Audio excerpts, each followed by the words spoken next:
কুড়িগ্রামের চরাঞ্চলে দিন দিন জনপ্রিয় হয়ে উঠছে ভেড়া পালন। বিস্তীর্ণ চারণভূমি আর স্বল্প পুঁজিতে বেশি লাভ হয় অনেকেই আগ্রহী হয়ে উঠছেন ভেড়া পালনে। পরিবারের আয় বাড়ায় খুশি চরের নারীরাও। কুড়িগ্রাম থেকে জাহিদুল ইসলাম জাহিদের পাঠানো তথ্য ছবিতে ডেস্ক রিপোর্ট।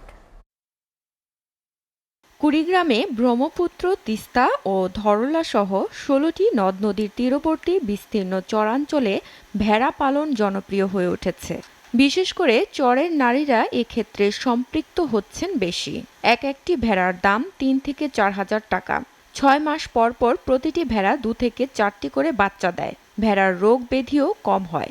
একটা ভেড়া দিয়েছে, ওই ভেড়া থেকে ৪-৫টা ভেড়া হয়।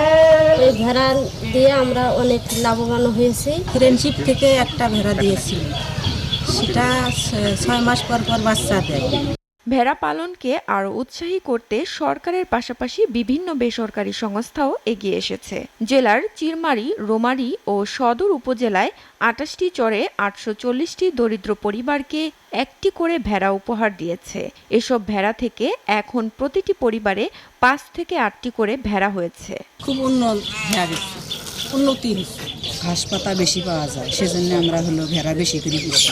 জেলা প্রাণী সম্পদ বিভাগ এসব ভেড়া পালনের জন্য উন্নয়ন প্রশিক্ষণ সহ টিকা এবং কৃমিনাশক ওষুধ দিয়েছে বিনামূল্যে।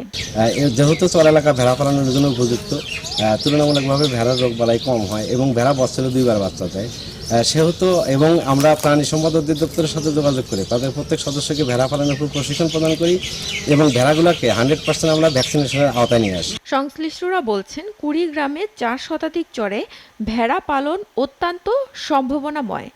তারই ধারাবাহিকতা সরকার প্রাণী সম্পদ অধিদপ্তরের মাধ্যমে চর এলাকায় ভেড়া পালন সহ ছাগল পালন অন্যান্য সাপোর্ট দিয়ে যাচ্ছে। পাশাপাশি ফ্রেন্ডশিপ বাংলাদেশ চর এলাকার লোকজনকে ভেড়া দিয়ে সহায়তা করে তাদের ভাগ্য উন্নয়নের চেষ্টা করছে। সরকারি বেসরকারি পৃষ্ঠপোষকতা পেলে ভেড়া চাষের মাধ্যমেই বদলে যাবে চরাঞ্চলের অর্থনীতির চিত্র। SA TV news desk.